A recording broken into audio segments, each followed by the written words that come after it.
Sir నమస్కారం. నమస్తే.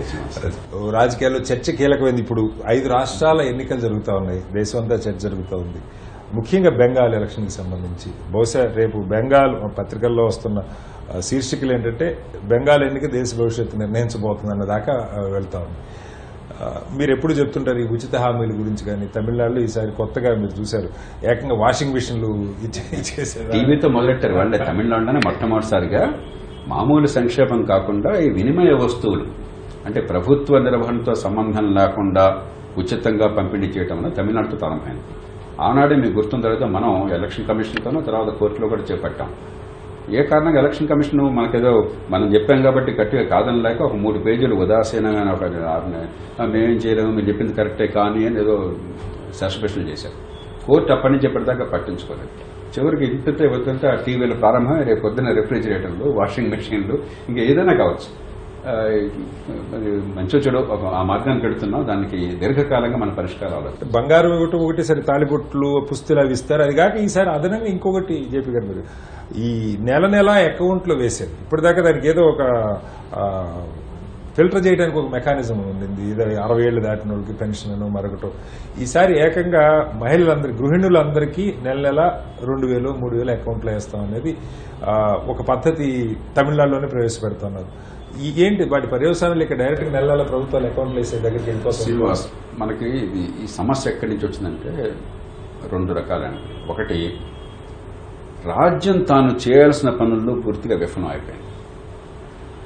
ఇదిగో మేము మీకు చేయాల్సిన చేస్తున్నా, మీ పన్నుల డబ్బుతో మాకు ఓటేయండి అని చెప్పేటువంటి సాహసాన్ని ప్రభుత్వాలు చేయలేకపోతున్నాయి. చట్టబద్ధ పాలన కానీ, న్యాయం సకాలంలో సమర్థంగా అంతతం కానీ, మౌలిక సదుపాయాలు కానీ, జీవనావసరాలు, మంచినీళ్లు, మురుగునీటి పారుదల, వర్షపు నీటి పారుదల కానీ, మంచి ప్రమాణాల విద్య కానీ, మంచి ప్రమాణాల ఆరోగ్యం కానీ, ఇవి రాజ్యం విధిగా ప్రజలకి నెత్తి మీద అదనం భారం లేకుండా ఆల్రెడీ పన్నులు కట్టేశాము, అందించాలి. ఇవి గట్టిగా మీకు అందించాము, మీ బతుకుల్ని బాగు చేస్తున్నాం, ఇక మీ బతుకుతూరు వెతుక్కోండి అని చెప్పే సాహసం చేయలేకపోతాం. అధ్వానంగా తగలడ్డాయి ఇవన్నీ కూడా. నిజాయితీగా మాట్లాడుకున్నాం. ఆరోగ్యం కూడా ఇంత గందరగోళం చేస్తున్నా కూడా ప్రకృతి వల్ల మనం బతికిపోయాం కానీ ప్రభుత్వం వల్ల బతికిపోవడం అసాధ్యం. నిజంగా ఇతర దేశాల్లో, ఒక అమెరికా లాగా, యూరోప్ లాగా మన దేశంలో కూడా వ్యాధి తీవ్రంగా ఉండి ప్రాణాపాయం ఉండే పరిస్థితి వచ్చినట్టయితే బహుశా భారతదేశంలో ఒక 30-40 లక్షల మంది చనిపోయినా, 1 కోటి మంది చనిపోయినా ఆశ్చర్యపోవట్లేదు. కాబట్టి దానికి మన గొప్పదని అనుకోకూడదు. పోనీ ఇదైన తర్వాత రేపటికైనా సరే ఆరోగ్యాన్ని మనం కాపాడేటువంటి ఏర్పాట్లు చేస్తున్నామంటే ఇప్పటికి కూడా చలనం లేదు దేశంలో. ఇంత ఉపద్రవం వచ్చిన తర్వాత కూడా దేశంలో రాజకీయ పార్టీల మధ్య, అధికారంలో కానీ ప్రతిపక్షంలో కానీ, కేవలం అధికారంలో కానీ ప్రతిపక్షంలో ఉన్న కూడా ఒక్క పార్టీ కూడా నిర్మాణాత్మకంగా ప్రజలందరికీ మంచి ఆరోగ్యాన్ని భవిష్యత్తులో అందించే ఏర్పాటు ఇప్పటికైనా చేద్దామని మేలుకొన్న దాఖలా కనిపించట్లేదు. ఆ డిమాండ్ కూడా లేదు. మీరు అన్నట్టు ఆ డిమాండ్ కూడా ప్రతిపక్ష పార్టీల నుంచి కూడా ఎప్పుడైతే ఆ పరిస్థితి ఉన్నదో, మరి కేంద్రీకరించిన వ్యవస్థలో ప్రభుత్వాలు ఏదో రకంగా ఆకట్టుకోవడానికి 3 మార్గాలు. ఓటుకి డబ్బులు ఇవ్వటం, అందరూ ఇస్తున్నారుగా. ఎవరో లోక్సత్తా వాళ్ళు, ఆపు వాళ్ళు తప్పితే దేశంలో ఓటుకి డబ్బులు ఇవ్వకుండా ఉండటం అనేది లేదు కదా. దాని గురించి చర్చ అనవసరం కదా. బీజేపీ వేరే అనుకున్నాం, బీజేపీ కూడా కాదు కదా, మనందరికీ తెలుసు. నేను ఎవరు తప్పకుండా అంటలేదు. ఎందుకంటే ఇవాళ ఎన్నికల వివరంలో మీరు గట్టిగా పోటీకి నిలబడాలని చెప్పి డబ్బులు ఇవ్వకుండా జరగదు. అక్కడ పెద్ద తేడా కనిపించట్లేదు. ఇక 2 మిగిలినాయి. ఒకటి, ఈ తాయిలాలు ఎంత బలంగా, ఎంత సమర్థంగా ఎవరు అందిస్తారు. దక్షిణాది రాష్ట్రాలు, ఆంధ్రప్రదేశ్ కానీ, ఆనాటి ఉమ్మడి ఆంధ్రప్రదేశ్, తమిళనాడు కానీ, కర్ణాటక కానీ దీనికి ముందు ఒక వరవడి ప్రవేశపెట్టినాయి. మిగతా రాష్ట్రాలు క్రమక్రమంగా ఆ మార్గాన్ని వెళుతున్నాయి. మరి ఒక స్థాయికి వెళ్ళా కూడా మనం ఇంకా ఇప్పుడు ఆంధ్రప్రదేశ్ చూడండి, లేకపోతే తమిళనాడు చూడండి, ఇంకా మనం ఇంకా నెక్స్ట్ స్టెప్ వెళ్తున్నాం.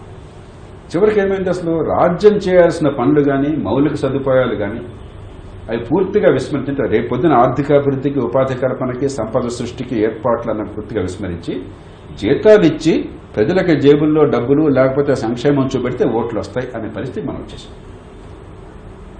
ఇది ప్రమాదకరం. సంక్షేమం వద్దని ఎవరు అనలేరు. ఎందుకంటే ఇప్పుడు ఈవేళ అది వద్దనేదన్న పార్టీ అంటే ఓట్లు పడవు.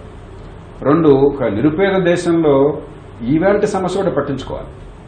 రేపటి భవిష్యత్తుకి మనం పనాలు వేయాలి, మనందరం వాదిస్తాం లేదు. దాంతోపాటు ఈవేళ కూడా కనీసం తీవ్రమైనటువంటి ఆ పేదరికం భారం వల్ల తీవ్రమైన సమస్య లేకుండా కొంతైనా ఊరట కలిగించాలి, దాన్ని అనుమానం లేదు. కానీ దాన్ని ఇప్పుడు రేషనలైజ్ చేయాలి. ఎన్నికల సంఘం చేస్తే తప్పితే అలాంటివి పార్టీలుగా నిర్ణయం. ఎన్నికల సంఘానికి అధికారం లేదు. దురదృష్టవశాత్తు కోర్టులు కూడా అధికారం లేదు. ఎన్నికల సంఘం కోర్టులు చేయగలిగింది, విఫలమైంది ఏంటంటే రాజ్యాంగబద్ధంగా ప్రభుత్వాలు చేయవలసిన పనితో సంబంధం లేని సంక్షేమాన్ని అరికట్టే బాధ్యత అధికారం ఉన్నవాడు. ఉదాహరణకు వాషింగ్ మెషిన్లు రాజ్యాంగంలో ఏ చట్టం ప్రకారం, ఏ అంశం ప్రకారం మీ బాధ్యత ప్రభుత్వానికి? రేపొద్దున ఏసీలు ఇస్తా ఉంటారు, ఎల్లుండి అసలు 5 బాటిల్స్ లెక్కర్ ఇస్తా ఉంటారు ప్రతి ఇంటికి. తప్పేంటి? నేను ఆనాడు ఎన్నికల సంఘానికి అదే చెప్పాను. ఒక 5 బాటిల్స్ మీరు సారా కొనుక్కోవడం చాలా కష్టంగా ఉందండి, ఎలక్ట్ అయితే ప్రతి ఇంటికి 5 సీసాల సారా పంపిణీ చేస్తాం. తప్పే ఉందాలో అయితే ఇవాళ మీరు ఇచ్చే తప్పు కాకపోతే. కానీ ఆ గీత గీయటంలో ఎన్నికల సంఘం కోర్టులు విఫలమైనాయి. అది మినహాయించి ఇది రాజకీయ ప్రక్రియ. మిగతా సంక్షేమం మీరు చెప్పిన సంక్షేమం ఏ మేరకు ఉండాలి, ఎట్లా ఉండాలని చెప్పన్నది మనకి ఇష్టమున్నా లేకున్నా కూడా ప్రజాభిష్టము రాజకీయంగా మనందరం కూర్చొని చేయడం తప్పితే దానికి కోర్టులు బయట ఉందే కాదు. కానీ ఇవాళ పరిస్థితులు ఏం చేయొచ్చు అంటే నాకు అనిపిస్తున్నది రెండు ప్రయత్నాలు గట్టిగా జరగాలి. మనకి FRBM చట్టం అన్నది ఏం చేశారు? రాష్ట్రాలు కానీ జాతీయ స్థాయిలో కానీ నిజానికి ఎన్నికైన ప్రభుత్వానికి సర్వాధికారాలు ఉన్నాయి కదా, ఎంత ఖర్చు పెట్టాలని చెప్పన్నది. కానీ మన దేశంలో మన వ్యవస్థ తనకు తాను పరిమితులు విధించుకుంది. ఫిస్కల్ డెఫిసిట్ ఇంతకంటే దాటడానికి వెళ్ళలేదు, రెవెన్యూ డెఫిసిట్ ఇంతకంటే ఎక్కువ ఉండటానికి వెళ్ళలేదు. వాళ్ళు ఇవాళ ఇంత ఉన్నా కూడా రేపు క్రమక్రమంగా ఇలా చేస్తామని చెప్పి ఒక లాంగ్ టర్మ్ ఫిస్కల్ ప్లాన్ అనేది చట్టబద్ధంగా మనం వ్యవస్థీకరించాం. FRBM అంటే fiscal responsibility budget management act. రాష్ట్రాల మీద నియంత్రణ ఉంది, జాతీయ స్థాయి మీద నియంత్రణ ఉంది. ఎందుకది? ఈవేళ ఊరికే అప్పనంగా కనుక డబ్బంతా ఖర్చు పెట్టేస్తే పిల్లల్ని అప్పుల పాలు చేస్తే దేశం అధోగతి పాలవుతుందని అవగాహన. ఇది కూడా అంతే. కాబట్టి ఈ సంక్షేమ పథకాలకు కూడా ఎంతో కొంత దానికి సీలింగ్, ఏ మేరకు మీ బడ్జెట్ని బట్టి, మీ తలసరి ఆదాయాన్ని బట్టి, మీ పన్నుల నుంచి వచ్చే ఆదాయాన్ని బట్టి ఏ మేర ఖర్చు పెట్టొచ్చు అనేది పరిమితి. ఎలా పెట్టొచ్చు అనేది రాష్ట్రాలు వదిలేయాలి. ఏ మేరకు అనేది పరిమితి చట్ట ప్రకారం పెట్టే సమయం ఆసన్నమైంది. దానికి జాతీయ స్థాయిలో ప్రధానమంత్రి, అధికార పార్టీ మిగతా వాళ్ళతో కూర్చుని నిజాయితీగా ఒకరి మీద ఒకరు ఆరోపణలు చేసుకోకుండా ఏకాభిప్రాయాన్ని సాధించి FRBMలా కూడా తీసుకోవడం నా దృష్టిలో అవసరం. అది జాతీయ స్థాయిలో లోక్సభ మాత్రమే చేయగలదు, ఇంకెవరు చేసినా ఉపయోగం లేదు. 2, ఆ ఉన్నంత వరకు ఏం ఖర్చు పెట్టినా కూడా ఈ 33 పథకాలు రకరకాలు ఉండేసరికి ఏమవుతుందంటే ఒక రాచరికంలాగా అయిపోయింది. ఈ మొత్తాన్ని కూడా క్రోడీకరించి ఇతర దేశాల్లో ఏం జరుగుతుంది, 2-3 ఉంటాయి. ఆ 2-3లోనే చాలా ఎక్కువ మొత్తాన్ని పంపిస్తారు. డైరెక్ట్గా అకౌంట్లో డబ్బులు వేస్తారా, లేకపోతే అన్ఎంప్లాయ్మెంట్ ఇన్సూరెన్స్ ఇస్తారా, లేకపోతే మరొకటి ఇస్తారా? ఈ 2-3 పథకాలు చేసి 100కి 90 పాళ్ళు 2-3 పథకాల ద్వారా పంపించేదంటే అందుకనే వాళ్ళకి నాకు స్పష్టంగా ఇంత ఉంది, ఒక 10,000 ఖజానా నుంచి నాకు వస్తుంది కాబట్టి నాకు ఇంకో ఇంత ఖర్చు అవసరం అవుతుంది కాబట్టి నేను ఎట్లా బతకాలా, నేనేం చేయగలను అంచనా. మనకేంటంటే ప్రతి 3 నెలలకు కొత్త పథకం ఏమవుతుందో తెలియదు, అందరికీ సరిగ్గా అంతుందో తెలియదు, నమ్మకం లేదు. ఈ గందరగోళం ఏమవుతుందంటే మనం ఇచ్చినట్టు అవుతుంది, ఇచ్చిన దాని ఫలితాలు కూడా ఉంటున్నాం. చివరికి అదంతా తాగుడికి వెళ్తుంది. చాలా సందర్భాల్లో అక్కడ పక్కన సారా షాప్కి వెళ్తుంది, జీవితాలు బాగుపడాలి. కాబట్టి దానికి క్రమబద్ధీకరించి ఒక ప్రెడిక్టబిలిటీ, 2-3 పథకాల నుంచి ఎక్కువ లేకుండా. అప్పుడు కొత్త పార్టీలు వచ్చినా కూడా దీన్ని ఎట్లా బాగు చేయాలన్నా కానీ మళ్ళీ 30 పథకాలు పెట్టేసి మళ్ళీ రేపు పొద్దున్న నేను అదొట్టిస్తాను ఇదొట్టిస్తాను కాకుండా ఆషామాషి కాకుండా నిజమైనటువంటి సంక్షేమం, పేదరికం నుంచి ఆ బాధ నుంచి బయటపడేందుకు ఏర్పాట్లు చేయడం జరుగుతుంది. అది సాధ్యం, తేలిక కాదు, కానీ అవసరం. ఎన్నికల సంఘం చర్చ వచ్చింది కదా, మీరు చూస్తా ఉన్నారు 5 రాష్ట్రాల ఎన్నికలకు సంబంధించి బాగా విమర్శ వచ్చింది. ఒకటి ఏంటంటే ఎందుకు తమిళనాడులో కానీ కేరళలో కానీ లేదా పుదుచ్చేరిలో కానీ ఒక్క ఫేజ్లో ఎలక్షన్ అయిపోతుంది. గతంలో కూడా పార్లమెంట్ ఇప్పుడు మీరు చూసారు, బెంగాల్కి వచ్చేసరికి 7 దఫాలుగా పెట్టారు, ఈసారి 8 దఫాలుగా ఎలక్షన్ పెడతాం. ఎన్నికల సంఘం ట్రాన్స్పరెంట్ గా పనిచేయాలి, నిజాయితీగా, లా అండ్ ఆర్డర్ ఖచ్చితంగా నిర్ణయం అధికారం వాళ్ళదే. కానీ ప్రజలకు కూడా ఇది ఒక సమర్థంగా, విశ్వసనీయంగా, నిజాయితీగా, నిష్పక్షపాతం పనిచేస్తున్న నమ్మకం కలగాలి. 8 ఫేజులు బెంగాల్లో పెట్టి, అస్సాం అంటే హిల్ ఏరియాస్ గందరగోళం మనకు తెలుసు, 3 ఫేజులు పెడతాం. ఇది ఎక్కడ పెద్ద చర్చకి రావట్లేదు జేపీ గారు. ఇది మీరు గమనించలేదో, లోక్సత్తా ఉద్యమము, ప్రజాస్వామ్య పీఠం తీవ్రంగా మొదటి నుంచి ఈవేళ కాదు 15-20 ఏళ్ల నుంచి ఇది ఎన్నికల సంఘం ఉచ్చ స్థితిలో ఉన్న అందరూ గౌరవిస్తున్న కాలంలో కూడా నేను బహిరంగంగా విమర్శించాను. ప్రధాన ఎన్నికల కమిషనర్గా టీఎస్ కృష్ణమూర్తి ఆయన టీవీ డిబేట్లో పాల్గొని కూడా నేను చాలా నిశ్చితంగా విమర్శించాను. వ్యక్తిగతంగా అప్పుడు ఇప్పుడు కూడా నాకు మిత్రుడు. మన దేశం ఇంకా సమాజం చాలా ముందు చూపన్నది కాబట్టి ఎన్ని సమస్యలున్నా కూడా సమాజంలో చాలా స్థిరత్వం ఉంది, కొంత తొందరపాటు లేదు కాబట్టి మనం బతుకుతున్నాం. కానీ ఎన్నికల సంఘం నిర్వాహకంతో ఈ దేశం తీవ్రమైన సంక్షోభంలో మునిగిపోయింది. మీరు కొన్ని వారాల పాటు ఎన్నికల్లో ఏమవుతుందో తెలియకుండా దఫదఫాలుగా ఎన్నికలు పెట్టి మరీ దాన్ని ఏదో కేవలం ఈ దేశంలో భద్రతా దళాలతో మాత్రం ఎన్నికలు జరుపుతాం లేకపోతే లేదన్నటువంటి ఒక అసత్య వాతావరణం, అసత్యం. పోలీసులతోనూ భద్రతలతో మాత్రం ఎన్నికలు జరిగాయి, అవసరం కాదని అంటలా. కానీ మన తుపాకులతో ఎన్నికలు జరుపుతున్నాం అన్నది వాతావరణం ప్రజాస్వామ్యం అనేది సరైనది కాదు. అధికార పక్షానికి అనుకూలంగా ఉండటం కోసం చేస్తున్నారు విమర్శ కూడా వస్తుంది, సహజంగా వస్తుంది. 15 ఏళ్ల క్రితం ఆ విమర్శ లేకపోవచ్చు, కాలక్రమేణా ఆ విమర్శ అనివార్యంగా వస్తుంది. రెండోది, ఇంత అనిశ్చిత వాతావరణం మంచిది కాదు. కొన్ని రాష్ట్రాలు, ఉదాహరణకి నాకు ఎన్నికలు ఏ తేదీలో జరుగుతుందో నాకు తెలియదు, దక్షిణాది రాష్ట్రాల్లో ఇప్పుడు అక్కడ ముందే జరిగిపోయి మిగతా రాష్ట్రాలు అయ్యాక 18 రోజులు మీరు స్తబ్దంగా ఉండిపోయారు అనుకోండి. ఎన్నికల్లో ఓట్లు వేసేసి ఆ ప్రభుత్వం ఉంటుందో తెలియకుండా ఆయన 40 రోజుల పాటు వాళ్లే ఉండటం అన్నది అది ఎంత ప్రమాదాన్ని ధరిస్తుంది తెలుసు. చాలా దేశాల్లో అది విప్లవాలకు దారితీస్తుంది, అరాచకత్వాన్ని దారితీస్తుంది. ఇంకా మన దేశం కాబట్టి ఏదో మనం అంతా ఒప్పేసుకుంటున్నాం. ఇది సరైన పద్ధతి కాదు. ఇంత పొడిగించక్కర్లా, కొన్ని జాగ్రత్తలు తీసుకోవాలి. కానీ లక్షల మంది భద్రతా దళాలను మేము అక్కడి నుంచి ఇక్కడికి మోహరించాలి, తరలించాలి, కాబట్టి మాకు సమయం కావాలి, ఎన్నో దశలు లేకపోతే ఎన్నికలు నడపలేమని చెప్పినటువంటి వాతావరణం అసత్య వాతావరణము. ఎన్నికల సంఘం ఇలాంటి నిర్వాకాలు మొదలెట్టక ముందు కూడా ఎన్నికలు జరిగినాయి, ప్రశాంతంగానే జరిగినాయి, నిజాయితీగానే జరిగినాయి. ఇందిరాగాంధీ లాంటి మహామహులు కూడా ఓడిపోయారు సర్వాధికారాలు ఉన్నప్పుడు కూడా. ఇవాళ కొత్తగా మనం ఓడబడుచుంది ఏం జరగటం లేదు. కాబట్టి ఎన్నికలకి ఇంత ఆర్భాటాన్ని తగ్గించాలి, వీరునంత మేరకు కుదించాలి. కుదించి వేగంగా ఫలితాలు వచ్చేది, వెంటనే ప్రభుత్వాలు మారేది ఏర్పాటు కావాలి శాంతియుతంగా. మన దేశానికి ఉన్న గొప్ప ప్రతిష్ట ఏంటంటే ఎన్ని పొరపాట్లు జరిగినా కూడా శాంతియుతంగా బ్యాలెట్ బాక్స్ ద్వారా అధికారాన్ని ప్రశాంతంగా మార్చుకునే ఏర్పాటు జరిగింది, అమలవుతున్నది. దాన్ని చాలా ప్రమాదంలోకి నెడుతున్నారు. ఈ ప్రశ్న లేకపోవచ్చు, కానీ ఏనాడు ప్రమాదంలోకి పెడుతుందో తెలియదు. భారతీయ సమాజం మరింత సంక్షోభంలోకి పెడితే, ఈ పోలరైజేషన్ మరింత పెరిగిపోయినట్టయితే, అమీతుమీ తెలుసుకోవటాలు, ఆగ్రహవేశాలు పెరిగిపోతే ఇంత కాలాన్ని ఇవ్వటం, ప్రజలు ఇచ్చే తీర్పుకిని దాన్ని గణించడానికి వచ్చినంత కాలాన్ని ఇవ్వటం అనేది ప్రమాదానికి దారితీయచ్చు. ప్రపంచంలో మరే దేశంలోనూ, నేను నిస్సంకోచంగా చెప్తున్నాను, ప్రపంచంలో మరే దేశంలోనూ బ్యాలెట్ బాక్స్ లో ఓటు పడిన దానికి ఎన్నికల ఫలితం వచ్చిన దానికి ఇంత తేడా ఉండటం ప్రపంచంలో ఏ దేశంలో. దాదాపు నెల పైన 27 ఫస్ట్ ఫేజ్ మార్చి 27 జరిగింది, కౌంటింగ్ మే 2 40 రోజులు. ఇంకొక అంశం సార్, అంటే ఈ మధ్యనే ఒక 2 అంతర్జాతీయ సంస్థలు నిర్వహించిన సర్వేలు అనుకోండి, లేదా వాళ్ళ స్టడీస్, ఒకటి ఫ్రీడమ్ హౌస్ చేసినటువంటిది కావచ్చు, లేదా స్వీడన్ వీడెమ్ సంస్థ చేసింది. ఇండియాలో 60-70 ఏళ్లుగా ఉన్న ప్రజాస్వామ్యం ఇవాళ ఒక పాక్షిక ప్రజాస్వామ్యానికి వెళ్ళిపోతుంది. పార్షియల్ డెమోక్రసీ అన్నది ఒక నివేదిక. అంటే స్వేచ్ఛ, మీరు లోక్సత్తాలో మొట్టమొదటి చెప్పే మాట స్వేచ్ఛ. ఆ స్వేచ్ఛ మతపరంగా కానీ మరొక రకంగా కానీ అందరికీ సమానంగా అందట్లేదు. అది అసహనం అనుకోండి, ఏదన్నా అనుకోండి, అది ఒకటి కనపడుతుంది. ఇతర అనేక ఇండికేటర్స్ కూడా వీడెమ్ ఇచ్చిన దానిలో చాలా డీటెయిల్డ్ నివేదిక ఇచ్చారు, చూసే ఉంటారు. అంటే ఈ పాయింట్లు తగ్గటం, ఒక విమర్శ అధికార పక్షం చేస్తుందంటే ఈ స్కాండినేవియన్ కంట్రీస్ అన్ని కూడా వాళ్ళు ఒక రకమైన లెఫ్ట్ ధోరణిలో ఉన్నారు, అది పట్టించుకోవాల్సిన పని లేదు, యూరోపియన్ కంట్రీస్ కానీ ఇవన్నీ చెప్పి చెప్తా ఉన్నారు. ఒక ప్రోగ్రెస్ రిపోర్ట్ లాంటిది వస్తే దాన్ని ప్రభుత్వాలు ఏ రకంగా పరిగణలోకి తీసుకోవాలి? ఏమన్నా మన మీద కక్ష కొద్దీ చేస్తారా? కక్ష కొద్దీ చేస్తారని అనుకోను. అదే సమయంలో వాళ్ళ అంచనాల్లో కూడా పొరపాటు ఉంటాయి. ఉదాహరణకి భారతదేశం అంచనా వేస్తున్నప్పుడు మీరు పాకిస్తాన్తో జతకట్టాల్సిన అవసరం లేదు. భారతదేశం మన ప్రజాస్వామ్యం ఏనాడు కూడా పరిపూర్ణ ప్రజాస్వామ్యం కాదు. ఎన్నో సందర్భాలు నేను బహిరంగంగా చెప్పాను. మీకు ఓటు ఉన్నది, మనకి రాజ్యాంగబద్ధమైన స్వేచ్ఛలు ఉన్నాయి, కానీ అవి చాలు. స్వపరిపాలన నిజంగా అట్టడుగు దాకా వెళ్ళాలి, స్వయం దిద్దుబాటు ఏర్పాట్లు ఉండాలి, చట్టబద్ధ పాలన ఉండాలి. దానిలో తీవ్ర వైఫల్యం ఉందని మొట్టమొదటి నుంచి విమర్శిస్తున్నాను నేను. ఇవి కొత్తగా వచ్చినాయి కాదు. ఒక ఇవాల్వింగ్ డెమోక్రసీ, పరిణామం చెందుతున్న ప్రజాస్వామ్యంలో చాలా అపసవ్య ధోరణులు ఉంటాయి. అమెరికా లాంటి దేశంలో అసలు ఇప్పటిదాకా ఊహించాము మనం? అమెరికాలో ప్రశాంతంగా అధికారం మారడం అవుతుందా లేదా అనేది ఉత్కంఠభరితంగా ప్రపంచమంతా చూస్తున్న వాతావరణం ఊహించామా? కాబట్టి ప్రజాస్వామ్యం అంచనా, అందులో ఇంత పెద్ద దేశం, ఇంత సంక్లిష్టమైన దేశం, ఇంత పేదరికం ఉన్న దేశం వేసినప్పుడు మీరు అక్కడేదో కొన్ని ప్రమాణాలు పెట్టిన, ఉదాహరణకు అమెరికాని లోపభూయిష్టమైన ప్రజాస్వామ్యమో ఆటోక్రసీ అన్నారనుకోండి డొనాల్డ్ ట్రంప్ ఉన్న కారణంగా, ఎంత మూర్ఖత్వం అవుతుంది, హాస్యాస్పదం అవుతుంది. కాబట్టి మీరు అంచనా వేయటంలో ఆ లోతు కొంచెం పొరబడతాం. ఒక చిన్న ఉదాహరణ దీనికి సంబంధించినది ఇంకోటి చెప్తానని.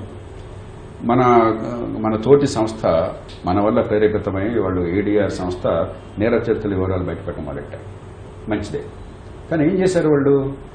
ఎన్నికల సంఘం వెబ్సైట్లు పెట్టిన వాటిని యథాతథంగా తీసుకుని దానిలో ఏమీ లోతు లేకుండా, పరిశీలన లేకుండా మ్యాథమెటికల్గా ఎప్పుడైతే చేస్తున్నారో చాలా అవకతవకలు వస్తాయి. ఈ ఎలక్షన్ టైంలో మళ్లీ చర్చకు వస్తున్నది ఉదాహరణకి మీరు చెప్పారు అధికారికంగా ఏం ప్రకటిస్తారు, కమల్ హాసన్ మీరు చూశారు, అధికారికంగా ఆయన ఆస్తులు ప్రకటించారు. బహుశా తమిళనాడు ఇప్పుడు హైయెస్ట్ ఎసెట్స్ చూపించిన నిజాయితీగా చూపెట్టాడు. ఆయనకంటే ఖచ్చితంగా 10 రెట్ల సంపాదన రాజకీయ తమిళనాడు చాలా మంది. ఇప్పుడు మక్కల్ నీతి మయ్యం పార్టీ ఆఫీసుల మీద ఐటీ దాడులు జరుగుతోంది, డిఎంకే పార్టీ ఆఫీసుల మీద ఐటీ దాడులు జరుగుతోంది, మమతా బెనర్జీ మేనల్లుడి ఇంటి మీద ఐటీ దాడులు జరుగుతాం. అధికార పార్టీ లేదా సహచర పార్టీల గతంలో కూడా జరిగి ఉండొచ్చు, కానీ ఈ ధోరణి మరింత పెరిగింది. ఐటీ కావచ్చు, లేకపోతే సిబిఐ కావచ్చు, ఈడీ కావచ్చు, స్వపక్షంలో ఉన్న వాళ్ళని ముట్టుకోవట్లేదు. దీనిలో పెద్ద తేడా లేదు. ఇది బహిరంగ మీరన్న సోషల్ మీడియా ఇంత పెరిగినా, ఇంత చర్చ జరుగుతున్నా కూడా ప్రభుత్వాలు దాన్ని అసలు పట్టించుకోవట్లా. ఎలక్షన్ ఉన్నప్పుడు ఒక 4-5 నెలల ముందు మాత్రమే జరుగుతుంది, మళ్ళీ తర్వాత కూడా ఏం జరుగుతుందో కూడా తెలియట్లేదు. ఇది ఖచ్చితంగా ఏమాత్రం దూరదృష్టి లేనటువంటి ధోరణి. గతంలో కూడా కాంగ్రెస్ పార్టీ ఈ ప్రయత్నాలు చేసింది. మన జీప్ స్కాండల్ దగ్గర నుంచి వాళ్ళు ఏంటంటే లైసెన్స్ పర్మిట్ రాజ్యంలో అంతా వాళ్ళ చేతుల్లో ఉంది కాబట్టి ప్రతిపక్షాలకు వనరులు లేకుండా చేశారు. దాన్ని తిరస్కరించబట్టే కదా కాంగ్రెస్ పార్టీ క్రమక్రమంగా విశ్వసనీయత కోల్పోయింది. మహాత్మా గాంధీ ఆధ్వర్యంలో అద్భుతంగా దేశ ప్రజలందరి మన్ననలు పొందిన పార్టీ ఇంత క్షీణించిన కారణం ఏంటి? కాలక్రమేణా విశ్వసనీయత పోయింది. మనం మళ్ళీ అదే పద్ధతులు తీసుకొచ్చి వాళ్ళు చేశారు కదా అనుకుంటే ఎట్లాగా? కాబట్టి ఈవేళ అలా జరుగుతున్నదన్నది సర్వత్రా వినవస్తున్నారు. వ్యక్తిగతంగా అనుభవం లేకుండా కూడా జరుగుతుందని నేను చర్చ ఏంటంటే మీరు అవినీతి పనులను ముట్టుకోవద్దంటారా? అవినీతి పనులు చేస్తే కేసులు పెట్టదు. ఇప్పుడు మన వాదన ఎలాగైనా చేయొచ్చు. ఇది కేవలం దేశ ప్రజాస్వామ్యానికి ఇబ్బంది కలగటమే కాదు, ప్రతిపక్ష పార్టీకి ఇబ్బంది కలగటమే కాదు, కాలక్రమేణా మీ పార్టీనే హరించేస్తుంది. ఎందుకంటే రాజకీయ విశ్వసనీయతను మీరు గనక నాశనం చేస్తే, ఈ రకంగా ఎన్నికల విశ్వసనీయతను నాశనం చేస్తే కాలక్రమేణా మీ గౌరవము, మీ ప్రతిష్ట మసకపారితే మీ పార్టీ కూడా పతనావస్థకు చేరుకుంటుంది.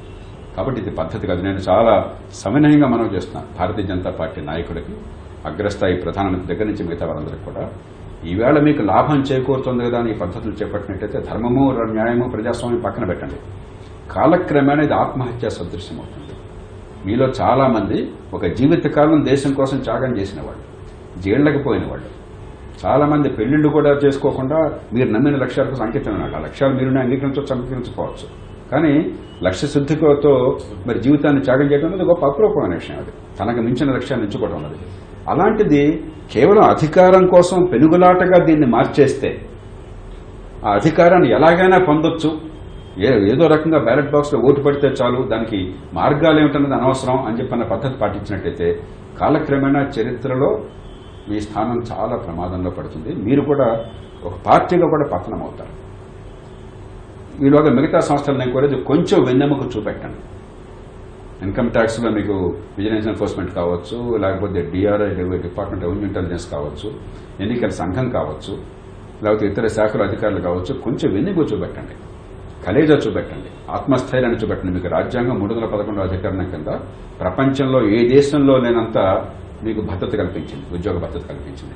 ఇంకా ఇప్పుడు ఇంత పిరికి పందలైపోయి భయపడిపోయి నిర్ణయాలు చేస్తే మీరు అది సిగ్గుచ్చుట, ఆ పదవికే సిగ్గుచ్చుట. పోయి ఉద్యోగం చేసుకోవచ్చు, ప్రభుత్వంలో చేరడానికి అంతకు మించి ప్రస్తుతం నేను చెప్పడానికి ప్రస్తుతానికి లేదు. సుప్రీంకోర్టు దానికి సంబంధించి కూడా ఒకటి మీరు చూసే ఉంటారు ఈ మధ్యకాలంలో. అంటే మనం విమర్శ కాదు ఏదైనా కానీ దాన్ని ప్రజలకి ఒక చిన్న సంశయం ఉంది. చీఫ్ జస్టిస్ కాబోతున్న ఎన్వి రమణ గారి మీద ఆంధ్రప్రదేశ్ ముఖ్యమంత్రి గారు ఒక లేఖ రాశారు. దాని మీద ఇంటర్నల్ ఎంక్వైరీ జరిగింది అని చెప్పి వాళ్ళు ఒక నివేదిక ఇచ్చారు. అయితే అంత సీరియస్ ఎలిగేషన్స్ చేసిన ముఖ్యమంత్రి మీద కానీ దాని మీద మళ్ళీ చర్యలు ఏమి లేవు. ఎవరైనా గతంలో కూడా గత సీజీఐ మీద కూడా ఒక మహిళ సెక్సువల్ అబ్యూజ్ అని చెప్పి చేస్తే దాని విషయంలో కూడా ఇంటర్నల్ ఎంక్వైరీ అన్నారు, బయటికి చెప్పట్లేదు. అంటే ఈ ఆరోపణలు చేయటం నిజంగా చేస్తున్నారా లేదా అన్న ప్రశ్న ఒకటి. ఆరోపణలు నిజం కాదని వాళ్ళు తెలుస్తున్నారు, కానీ అకారణంగా ఆరోపణలు చేస్తున్న వాళ్ళ మీద చర్యలకు ఎందుకు కోర్టులు పూనుకోవట్లేదు? దాన్ని అలా వదిలేయటం వల్ల ఎక్కడికి వెళ్తాం? ఇది 2 విషయాలు చూడాలి. ఒకటి, ఖచ్చితంగా న్యాయ వ్యవస్థను కాపాడుకునే బాధ్యత మన మీద. న్యాయ వ్యవస్థలను తప్పిదాలను ఘాటుగా విమర్శించే వాళ్ళు నేను బహుశా ఈ దేశంలో నా అంత గట్టిగా బహిరంగంగా న్యాయమూర్తుల సమక్షంలో విమర్శించిన వాడు న్యాయ వ్యవస్థలో పొరపాట్లు ఇంకొకళ్ళే దేశంలో. వ్యక్తిగతంగా నాకు రాగద్వేషాలు, నా కోర్టులతో ఏ రకమైన లావాదేవీలు కానీ వాళ్ళతో పొరపాట్లు కానీ ప్రవచించలేదు. వాళ్ళు సొంతంగా న్యాయమూర్తులు మేమే నియమించుకుంటామంటే పూర్తిగా వ్యతిరేకించిన వాళ్ళమ్మా, ఎఫ్టీఆర్ కానీ లోక్సత్తా కానీ. అయినప్పటికీ కూడా న్యాయ వ్యవస్థను కాపాడుకోవటం అవసరం.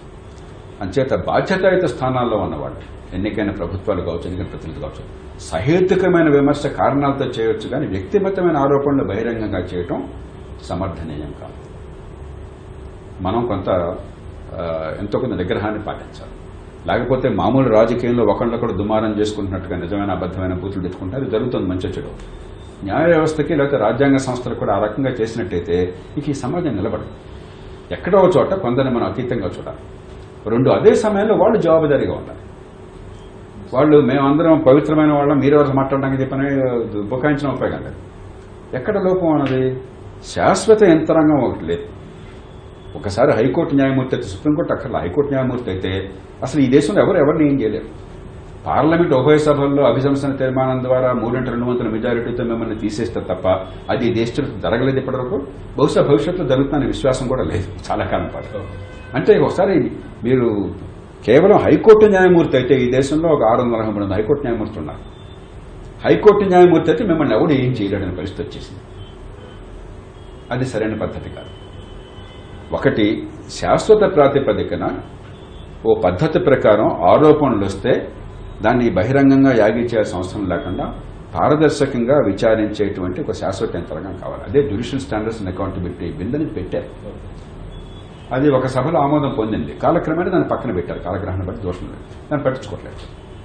అది న్యాయమూర్తుల నుంచే వచ్చింది. ఆనాటి సుప్రీంకోర్టు ప్రధాన న్యాయమూర్తి జేఎస్ వర్మ గారే ప్రతిపాదించారు. అన్ని న్యాయస్థానాలు కలిసి కూర్చుని హైకోర్టుని కూర్చొని చేసినారు. మరి దాన్ని పక్కన పెట్టారు. అలాంటి యంత్రాంగం ఉన్నట్టయితే ఇలాంటి సమస్యలు వచ్చినప్పుడు పద్ధతి ప్రకారం ఊరికే యాగి చేయడం కాకుండా ఉంటుంది. రెండు, న్యాయమూర్తుల నియామకం ఇప్పుడు జరుగుతున్న పద్ధతి ఖచ్చితంగా తప్ప నేను ఇప్పుడు నేను ఘంటాపదంగా చెప్తాను. ఇది పద్ధతి కానే కాదు. ఆ జ్యుడిషియల్ కమిషన్ అనేది ఉంది. అక్కడ ఆ జ్యుడిషియల్ కమిషన్ ఏ రకంగా అయితే రాజ్యాంగంలో బిల్లు రూపొందించారో దానిలో కావాలంటే కొన్ని మార్పులు చేర్పులు చేయొచ్చు. కానీ జ్యుడిషియల్ కమిషన్ అనేది ఉంది. ఆ సామూహికంగా సుప్రీంకోర్టు సంప్రదించాను, కానీ సుప్రీంకోర్టు తుదివాక్యం కావడానికి వెళ్ళలేదు. ఊరికే మేమేమో చూసుకుంటాం, మీరెవరని చెప్పినా మీ సొంత వ్యవహారం కాదు, ఈ దేశం వ్యవహారం.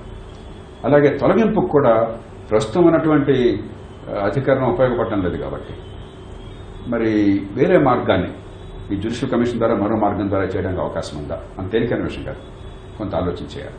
ఇవి చేయకపోయినట్టయితే ఈ సమస్యలు కొనసాగుతూనే ఉంటాయి. రైట్ జేపీ గారు, చాలా విలువైన సమాచారం ఇచ్చారు. మీరు కోరుకున్న పద్ధతిలో కొన్నెన్నో మార్పులు సమాజంలో రావాలని. Thank you.